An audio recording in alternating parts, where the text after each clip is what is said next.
Dear viewers, நான் சொல்றத அப்படியே இமேஜினேஷன் பண்ணிக்கிட்டு வாங்க. அது சரியா ஆகஸ்ட் 1, 2006 உத்தரப்பிரதேச மாநிலத்தில் இருக்கிற ஆக்ரால செங்கோட்டைக்கு பக்கத்துல உள்ள ஒரு ரோடு. இந்த ரோட்ல வாகனங்களுடைய எண்ணிக்கை அப்படின்னு சொல்லிட்டு எல்லாமே குறைவா தான் காணப்படும். மேற்கொண்டு இந்த ரோட்ல எந்த ஒரு தெருவிளக்குகள் அப்படின்னு சொல்லிட்டு கிடையாது.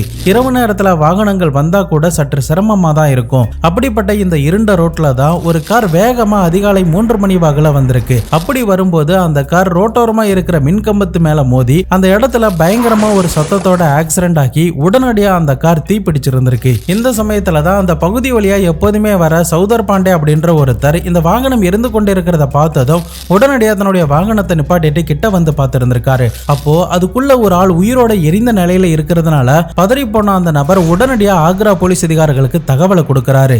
கொஞ்ச நேரத்திலேயே ஆக்ரா போலீஸ் அதிகாரிகளும் சம்பவ இடத்துக்கு வந்து பார்க்கும்போது கூட அந்த கார் எரிந்த நிலையில தீயெல்லாம் அணிந்தபடி புகைமூட்டத்தோட தான் காணப்பட்டிருந்திருக்கு. உடனடியா அந்த காருடைய டோரை திறந்து அதுக்குள்ள இருக்கிற மனிதனை பார்க்கும்போது பயங்கரமா கருகின நிலையில அந்த இடத்துல இறந்து போயிருந்திருக்காரு. மேற்கொண்ட போலீஸ் அதிகாரிகள் ஒருவேளை குடிச்சிட்டு வேகமா வந்து இதுல மோதி இருக்கலாம் அப்படின்ற அடிப்படையில அந்த ஹேட்ச்பேக் கார்ல இருந்து வேற ஏதாவது தடயம் கிடைக்குமா அப்படின்னு சொல்லிட்டு தீவிரமா தேடி இருந்திருக்காங்க. அப்படி தேடி பார்த்ததுல எல்லா இடங்களுமே கிட்டத்தட்ட கருகி போயிருந்ததுனால ரெஜிஸ்ட்ரேஷன் நம்பர் பிளேட் மட்டும் அந்த அளவுக்கு கருகி போகல. இதனால அந்த ரெஜிஸ்ட்ரேஷன் நம்பரான UP14Z2255 அப்படின்ற நம்பர் பிளேட் யாருடைய பேர்ல ரெஜிஸ்டர் செய்யப்பட்டிருக்கு அப்படிங்கறத செக் பண்ணி பார்க்கும்போது காசியாபாத்ல சிகானி கேட் அப்படின்ற பகுதியில் வாழ்ந்து கொண்டிருந்த 22 வயது இருந்த அனில்குமார் அப்படின்றவருடைய பேர்ல தான் இந்த கார் இருக்கு அப்படின்னும் உடனடியா அந்த அனில்குமாருடைய அப்பாவுக்கும் இந்த தகவலை கொடுத்திருந்திருக்காங்க. கொஞ்ச நேரத்திலே அனில்குமாருடைய அப்பாவான விஜய்பால் சிங்கும் சம்பவ இடத்துக்கு வந்து அந்த காருக்குள்ள எரிந்த நிலையில கிடக்கிற தன்னுடைய மகனை பார்த்துட்டு இது தன்னுடைய மகன் தான் அப்படின்னு வேதனையோட அடையாளம் காட்டி இருந்திருக்காரு. அதன் பிறகு முதல் நாள் தான் இந்த அனில்குமார் அப்படின்றவர் காரை எடுத்துக்கொண்டு ஆக்ராவுக்கு வந்து துணிகள் வாங்கலாம் அப்படின்னு சொல்லி வந்தாரு.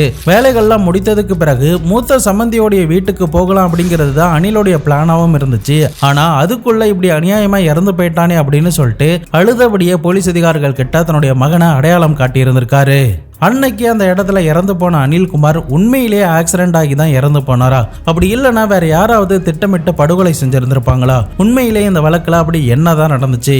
வீடியோவை எந்த இடத்துலயுமே ஸ்கிப் பண்ணாம இறுதி வர பாருங்க. கண்டிப்பா இதுல ஒரு ட்விஸ்ட் ஒன்று இருக்கு. நான் உங்கள் Babu Shankar and welcome to Babu Shankar files.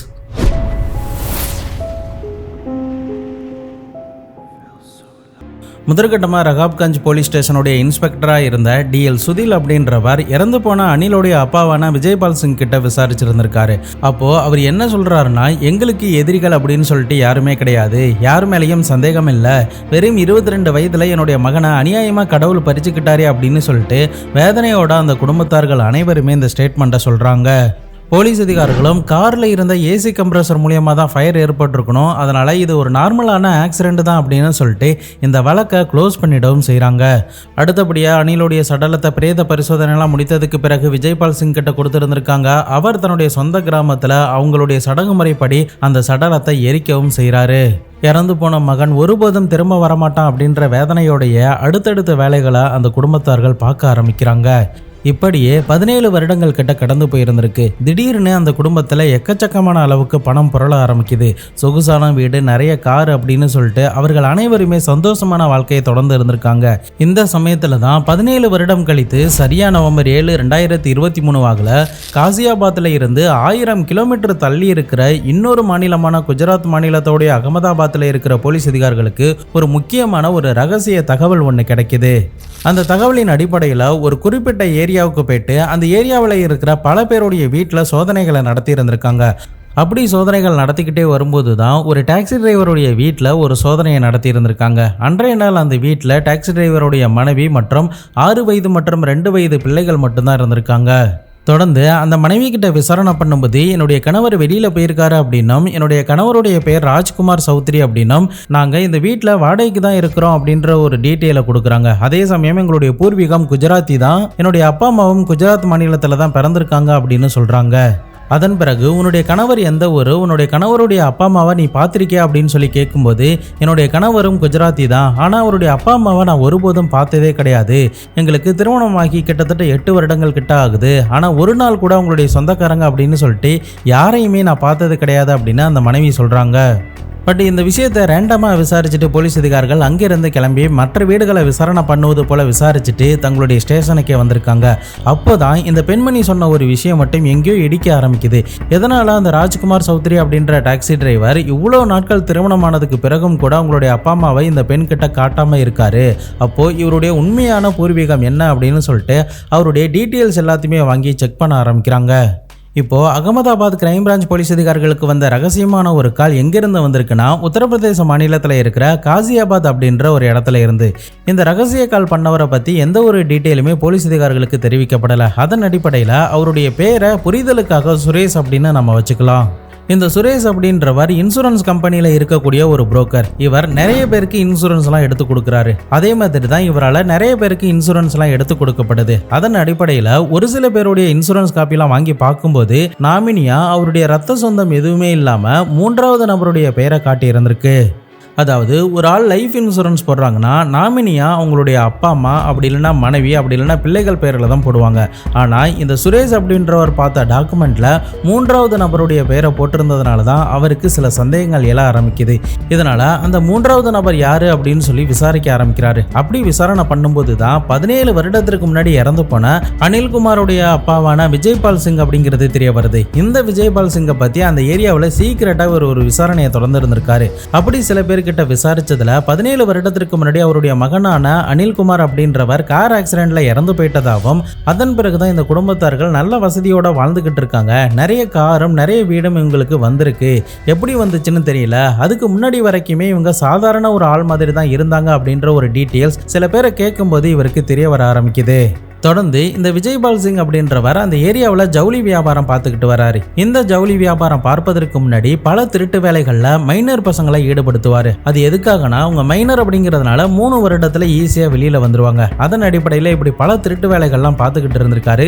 அது கூடவே சில கார்களை வாங்கி டிராவல்ஸும் நடத்திக்கிட்டு வராரு. இந்த டிராவல்ஸில் அவருக்கு எக்கச்சக்கமான லாஸ்லாம் ஏற்பட்டிருந்திருக்கு. மேற்கொண்டு இறந்து போன இவருடைய ஆசை மகனான அனில்குமார் மேலே 18 வயது இருக்கும்போதே 4 இன்சூரன்ஸ் தொகையை போட்டிருந்திருக்கு.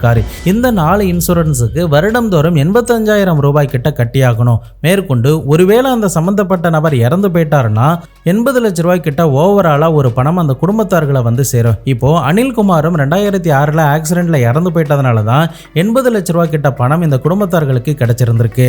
மேற்கொண்டு இந்த அனில் இறப்பதற்கு 2 வருடத்திற்கு முன்னாடி புதிதாக ஒரு ஹேட்ச்பேக் கார் ஒன்று வாங்கப்பட்டிருந்திருக்கு. அந்த காருக்கு இன்சூரன்ஸ் போடும்போதே அந்த காருடைய டிரைவருக்கும் சேர்த்து இன்சூரன்ஸ் போட்டிருக்காங்க. ஒருவேளை ஆக்சிடென்ட்ல அந்த காருடைய டிரைவர் இறந்து போயிட்டாருன்னா 10 லட்சம் இன்சூரன்ஸ் தொகை கிடைக்கும் அப்படிங்கிற மாதிரி ஒரு இன்சூரன்ஸ் போடப்பட்டிருந்திருக்கு. இப்போ அனில் தான் அந்த காரை ஓட்டிட்டு வந்து இறந்து போனதுனால அதற்குண்டான இன்சூரன்ஸ் தொகையும் இந்த குடும்பத்தார்களுக்கு கிடைச்சிருந்திருக்கு. மேற்கொண்டு லைஃப் இன்சூரன்ஸ்ல இந்த அனில்குமார் இறந்து போனதுல சர்ச்சை இருக்கு அப்படின்னு சொல்லிட்டு LIC நிறுவனம் பணம் தர முடியாது அப்படின்னு சொல்லி இருந்திருக்காங்க. ஆனா விஜய்பால் சிங்க்கு இது பெரிய ஆத்திரத்தை ஏற்படுத்தினதுனால உடனடியாக நீதிமன்றத்தில் போயிட்டு ஒரு கம்ப்ளைண்ட்டை கொடுத்திருந்திருக்காரு. அந்த கம்ப்ளைண்ட்ல என்னுடைய மகன் ஆக்சிடென்ட்ல தான் இறந்து போயிட்டாரு அப்படின்னு போலீஸ் அதிகாரிகளை சர்டிபிகேட் கொடுத்திருக்காங்க. ஆனா அதை எதையுமே பொருட்படுத்தாம எங்களுக்கு இந்த பணத்தை கொடுக்க மாட்டாங்க அப்படின்னு சொல்லி ஒரு கம்ப்ளைண்ட் கொடுக்கிறாரு.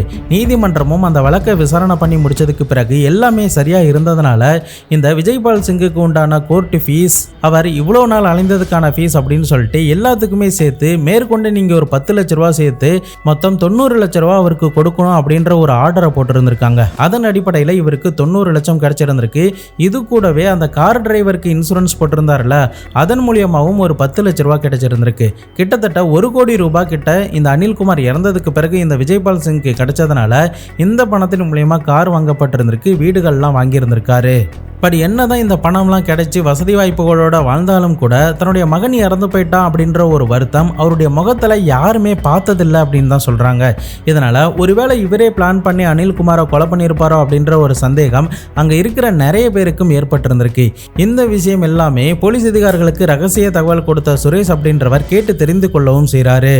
மேற்கொண்டு விஜய்பால் சிங் எதுக்காக சம்பந்தமே இல்லாத ஒரு ஆளுடைய லைஃப் இன்சூரன்ஸில் நாமினியாக அவருடைய பெயரை போட்டுக்கணும், அப்போது இதில் ஏதோ ஒரு வில்லங்கம் இருக்குது அப்படின்னு சொல்லிட்டு தொடர்ந்து அந்த விஜய்பால் சிங்கை நோட்டமிடவும் செய்கிறாங்க. அதன் அடிப்படையில் அவர் நோட்டமிடும் போது அவர் காசியாபாத்தில் இருக்கிற ரயில்வே ஸ்டேஷனுக்கு ஒரு நாள் போயிருந்திருக்காரு. அப்படி அந்த ரயில்வே ஸ்டேஷனுக்கு போகும்போது ஒரு ட்ரெயின்ல இருந்து இறங்கி வந்த ஒரு நபரை பார்க்குறாரு.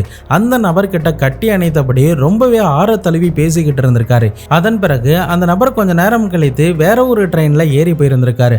ஆனா அந்த ட்ரெயின்ல இருந்து இறங்கி வந்த நபரை எங்கேயோ ஒரு இடத்துல பார்த்துருக்கோமே அப்படின்ற ஒரு யோசனை அந்த ஸ்பைக்கு ஏற்பட்டிருந்திருக்கு. இதனால அவரை ஏற்கனவே போட்டோ எடுத்து வச்சிருந்தனால அந்த போட்டோவை அந்த காசியாபாத் ஏரியாவில் காட்டி கேட்கும்போது இது 17 வருடத்திற்கு முன்னாடி இறந்து போன விஜய்பால் சிங்கோடைய மகனான அனில் மாதிரி தெரியுது அப்படின்னு சில பேர் சொல்லி இருந்திருக்காங்க. அந்த போட்டோல கூட ஆளு கொஞ்சம் வெயிட் போட்ட மாதிரி இருக்கு, முடியெல்லாம் மாறி இருந்திருக்கு. ஆனாலுமே அவர்கள் சரியா அதை ஐடென்டிஃபை பண்றாங்க. மேற்கொண்டு அந்த மர்ம நபர் வந்த ட்ரெயின் 1000 கிலோமீட்டர் தள்ளி இருக்கிற குஜராத் மாநிலத்தோடைய அகமதாபாத்தில் இருந்து வந்ததுனால அகமதாபாத் போலீஸ் அதிகாரிகளுக்கு இப்படிப்பட்ட ஒரு ரகசியமான தகவலை கொடுத்திருந்திருக்காரு.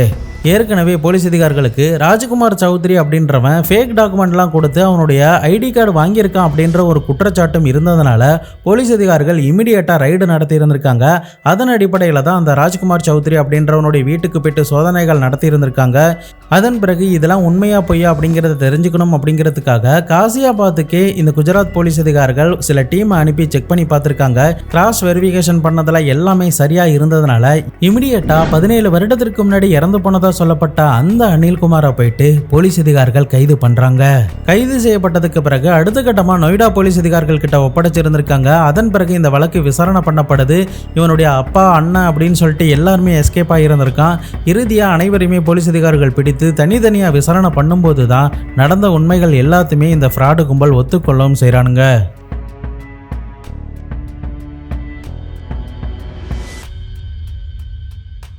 இந்த விஜய்பால் சிங் ஜவுளி வியாபாரம் பார்ப்பதற்கு முன்னாடி டாக்ஸி டிராவல்ஸ் பார்த்துக்கிட்டு இருந்தான்ல, அந்த சமயத்தில் அவனுக்கு எக்கச்சக்கமான நஷ்டம் ஏற்பட்டிருந்திருக்கு. இந்த நஷ்டத்தை நம்ம எப்படி ஈடுகட்ட போகிறோம் அப்படிங்கிறது தெரியாமல் இருக்கிற சமயத்தில் தான் ஒரு நாள் இந்த விஜய்பால் சிங் தன்னுடைய நண்பனான ராம்வீர் சிங் அப்படின்றவன் கூட சேர்ந்து சரக்கு அடிச்சிட்டு இருந்திருக்காரு. அந்த சமயத்தில் ராம்வீர் என்ன சொல்கிறாருன்னா, நீ ஏன் இவ்வளோ யோசிச்சுக்கிட்டு இருக்க, உன்னுடைய மகன் மேலே தான் 4 இன்சூரன்ஸ் போட்டிருக்கியே, அந்த இன்சூரன்ஸ் தொகை வந்தாலே உன்னுடைய கடன் எல்லாமே அடைஞ்சிரும், நீயும் வசதியான வாழ்க்கையை வாழலாம் அப்படின்ற ஒரு ஐடியாவை கொடுத்துருந்துருக்கான். ஆனா இந்த விஜய்பால் சிங்க்கு தன்னுடைய மகனை கொலை பண்ணுவதில் விருப்பம் கிடையாது. இதனால தன்னுடைய மகன் மாதிரி வேற யாராவது உருவத்தோற்றத்தில் இருக்காங்களா அப்படின்னு சொல்லிட்டு தீவிரமா தேட ஆரம்பிச்சிருக்கான். அதன் அடிப்படையில் அவன் டார்கெட் பண்ணது யாருன்னா பிச்சைக்காரர்கள் தான். பிச்சைக்காரர்களுக்கு தான் எந்த ஒரு பேக்ரவுண்டும் கிடையாது. யாருமே வந்து போலீஸ் கிட்ட கம்ப்ளைண்ட் கொடுக்க மாட்டாங்க. ஒரு வேளை காணாம போயிட்டா கூட அதை பெருசா எடுத்துக்க மாட்டாங்க அப்படின்ற ஒரு எண்ணம் அவனுக்குள்ள தோணி இருந்திருக்கு. ஏற்கனவே மைனர் பசங்களை வச்சு சில ஃப்ராடு வேலைகள்லாம் இவன் பார்த்ததுனால இந்த ஐடியாவும் அவனுக்கு ஈஸியாக தான் இருந்திருக்கு. அதன் அடிப்படையில் காசியாபாத் ரயில்வே ஸ்டேஷனில் இருக்கிற தனக்கு தெரிந்த ஒரு நபருடைய கடைக்காரன் கிட்ட சொல்லி தன்னுடைய மகனுடைய உருவத்தோற்றம் இருக்கிற சில பேர் யாராவது இருந்தால் என்கிட்ட சொல்லு அப்படின்னு பணத்தையும் கொடுத்துருந்துருக்காரு. அந்த கடைக்காரனுக்கும் பணத்து மேலே அதிக விருப்பம் அப்படிங்கிறதுனால அவனும் எந்தவித குற்ற உணர்ச்சியுமே இல்லாமல் இந்த அனில் மாதிரி இருக்கிற ஒரு பிச்சைக்காரரை தேட ஆரம்பிச்சிருக்கான். அப்படி தேட ஆரம்பித்ததில் தான் இறுதியாக ஒரு நபர் கிடைச்சிருக்கான். அப்படின்னா அவனை நான் என்னுடைய கடையில் தான் உட்கார வச்சிருக்கேன், நீங்கள் வாங்க அப்படின்ற ஒரு தகவல் சரியா ஜூலை 31, 2006 வாக்கில் இந்த விஜய்பால் சிங்க்கும் இந்த அனிலுக்கும் கொடுக்கப்பட்டிருந்திருக்கு. அதன் அடிப்படையில் அந்த பிச்சைக்காரரை அந்த கடையில் வந்து பிக்கப் பண்ணி இருந்திருக்காங்க. பிக்கப் பண்ணுறதுக்கு முன்னாடி அவருக்கு நிறைய சாப்பாடெல்லாம் கொடுக்கப்பட்டு இன்னைக்கு ஃபுல்லாக உனக்கு தேவையான விஷயங்கள்லாம் நாங்கள் பண்ண போகிறோம் அப்படின்னு ஆசை வார்த்தைகள்லாம் காட்டி அந்த பிச்சைக்காரரை தங்களுடைய காருக்குள்ளே ஏற்றி இருந்திருக்காங்க. அதே சமயம் இந்த பிச்சைக்காரர் சாப்பிட்ட சாப்பாட்லேயும் 30 தூக்க மாத்திரைகள் கிட்ட கலந்ததுனால அவர் காரில் ஏறின உடனே மயக்கம் போட்டிருந்திருக்காரு. அதன் பிறகுதான் ஆக்ராவுடைய ரெட் ஃபோர்ட் கிட்ட இருக்கிற ஒரு ரோட்ல ஒரு மின்கம்பம் ஏற்கனவே வளைந்த நிலையில இருந்ததுனால யாருக்கும் சந்தேகம் வராது அப்படின்னு சொல்லிட்டு அந்த மின்கம்பத்து மேல ஆள் வராத நேரம் பார்த்து காரை கொண்டு இடிச்சு இருந்திருக்கானுங்க. அதன் பிறகு தூங்கி கொண்டிருந்த அந்த பிச்சைக்காரருக்கு இந்த அனில் போட்டிருந்த ட்ரெஸ் அப்படியே எடுத்து போட்டு விட்டதுக்கு பிறகு காருடைய டிரைவர் சீட்ல அந்த பிச்சைக்காரரை உட்கார வச்சிருந்திருக்காங்க. அதன் பிறகு அந்த காரை கொளுத்திட்டு இந்த அனிலோடைய அண்ணன், அனிலோடைய அப்பா அப்படின்னு சொல்லிட்டு எல்லாருமே எஸ்கேப் ஆகியிருந்திருக்காங்க. மேற்கொண்டு இந்த அனிலோடைய அப்பாவுக்கு குஜராத்தில் ஏற்கனவே பிஸ்னஸ்லாம் பண்ணியிருந்ததுனால அங்கே நிறைய இடம் இவருக்கு தெரியும் அப்படிங்கிறதுனால நீ குஜராத் மாநிலத்துக்கே போ அப்படின்னு சொல்லி சில பணம்லாம் கொடுத்து அனுப்பி வச்சிருந்திருக்காரு. அதன் அடிப்படையில் இந்த அனிலும் குஜராத் மாநிலத்துக்கு வந்து தன்னுடைய பெயர் அப்படின்னு சொல்லிட்டு எல்லாத்தையுமே மாற்றி இருந்திருக்கான். ஒரு வாடகை வீட்டில் அவன் தங்கியிருந்திருக்கான். அதன் பிறகு ஒரு பெண்ணை காதலித்து திருமணம் பண்ணி 2 குழந்தைகளையும் பெற்று எடுத்திருந்திருக்கான். மேற்கொண்டு கொஞ்ச நாட்கள் கழித்து தான் ஆதார் கார்டும் வர ஆரம்பிச்சதுனால ஆதார் கார்டில் மொத்த டீட்டெயில்ஸுமே மாற்றி இருந்திருக்கான். இதனால எல்லாமே அவனுக்கு ஈஸியாக போனதுனால ரேஷன் கார்டு, ஓட்டர் கார்டு அப்படின்னு சொல்லிட்டு எல்லாமே வாங்கி இருந்திருக்கான். மேற்கொண்டு யாருக்கும் சந்தேகம் வந்துடக்கூடாது அப்படிங்கிறதுக்காக 2 வருடத்திற்கு ஒரு முறை வந்து தன்னுடைய அப்பாவை ரயில்வே ஸ்டேஷன்ல பார்த்துட்டு அதே ரயில்வே ஸ்டேஷன்ல இருந்து கிளம்பி போயிடுவான். இப்படியே 17 வருடங்கள் கிட்ட சீக்கிரட்டா இந்த விஷயத்த பண்ணி இருந்திருக்காங்க. மறுபக்கம் கார் ஆக்சிடென்ட் ஆனப்ப கூட போலீஸ் அதிகாரிகள் ஃபாரன்சிக் ஆபீசரை வச்சு எந்தவித செக்கப்புமே பண்ணல.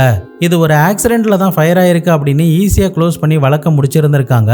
மறுபக்கம் விஜய்பால் சிங்கும் இறந்து போனது தன்னுடைய மகன் தான் அப்படின்னு அந்த பிச்சைக்காரருடைய சடலத்தை அடையாளம் காட்டி அழுது புரண்டு ரொம்பவே பயங்கரமான ஆக்டிங்லாம் போட்டிருந்திருக்கான். அதன் பிறகுதான் இன்சூரன்ஸ் பணம் எல்லாத்தையுமே இவன் வாங்கி இருந்திருக்கான். தற்போதைக்கு இந்த அனிலுடைய அப்பாவான விஜய்பால் சிங் மற்றும் அனிலுடைய அண்ணனான அபய் மற்றும் விஜய்பால் சிங்கோடைய கூட்டாளிகள் அப்படின்னு சொல்லிட்டு பல பேரை கைது பண்ணி தற்போதைக்கு ஜெயிலில் அடைச்சிருந்திருக்காங்க. இந்த வழக்கு நீதிமன்றத்தில் நடந்துகிட்டு இருக்கிறதுனால என்ன தண்டனை கிடைக்க போகுது அப்படிங்கிறத பொறுத்து இருந்து நம்ம பார்க்கலாம். இவனுங்களுடைய பணத்தாசைக்காகவும் பேராசைக்காகவும் எந்தவித தவறுமே பண்ணாத ஒரு மனநலம் குன்றிய ஒரு பிச்சைக்காரரை அநியாயமா இவனுங்க கொலை பண்ணது மன்னிக்க முடியாத ஒரு குற்றம் தான் சொல்லியாகணும். என்னைய கட்ட இவர்களுக்கு மரண தண்டனை கொடுத்தா கூட தவறு இல்லை அப்படின்னு தான் நான் சொல்லுவேன். இந்த மாதிரியான சில பிணந்தினி நாய்களும் உங்களை சுத்தி இருக்கலாம். அவர்கள்கிட்ட இருந்து நீங்க விழிப்புணர்வா இருக்கணும் அப்படிங்கிறதுக்காக தான் இந்த ஒரு பதிவு. 17 வருடம் கழித்து இப்படி வந்து நம்ம மாட்டிப்போம் அப்படிங்கிறத அப்பாவும் மகனும் கனவுல கூட நினைச்சு பார்த்திருக்க மாட்டானுங்க. இந்த மாதிரி தப்பு செஞ்சுட்டு நம்ம ஈஸியா தப்பிக்கலாம் அப்படின்னு நினைக்கிற ஒவ்வொருத்தருக்குமே இவனுங்களுடைய வாழ்க்கை கதை ஒரு எடுத்துக்காட்டா அமையும். இந்த மாதிரி விஷயங்கள்ல இருந்து தப்பிக்கிறதுக்கு ஒரே வழி என்னன்னா குற்றம் பண்ணாம இருக்கிறது தான். அதனால முடிந்த அளவுக்கு எந்தவித குற்றத்திலும் ஈடுபடாம உங்களுடைய வாழ்க்கையை நல்லா என்ஜாய்மெண்ட் பண்ண பாருங்க. நிச்சயம் இந்த சம்பவம் ஏதோ ஒரு வகையில உங்களுக்கு ஒரு விழிப்புணர்வா இருந்திருக்கும் அப்படிங்கறத நான் நினைக்கிறேன். வீடியோ பிடிச்சதுன்னா மறக்காம லைக் பண்ணி 5க்கு எவ்வளவு ஸ்டார் கொடுப்பீங்க அப்படிங்கிற உங்களுடைய ரேட்டிங்கும் சொல்லுங்க. இந்த கேஸை பத்தி என் கூட வந்து கமெண்ட் பாக்ஸ்லயும் மறக்காம டிஸ்கஸ் பண்ணுங்க. உங்களுக்கு நோட்டிபிகேஷன் சரியா வரலன்னா நம்ம சேனலுக்காக உருவாக்கப்பட்ட புது இன்ஸ்டாகிராம்ல ஜாயின் பண்ணிக்கோங்க, டெலிகிராம்ல ஜாயின் பண்ணிக்கோங்க, வாட்ஸ்அப் சேனல்ல ஜாயின் பண்ணிக்கோங்க. எல்லாத்துலயுமே வீடியோ ரிலீஸ் ஆன உடனே அப்டேட் பண்ணிடுவேன். நாளை மறுநாள் வேற ஒரு கிரைம் கேஸோட வேற ஒரு வீடியோல உங்களை வந்து சந்திக்கிறேன். அது வரைக்கும் உங்களிடமிருந்து விடைபெறுவது உங்கள் பாபு சங்கர்.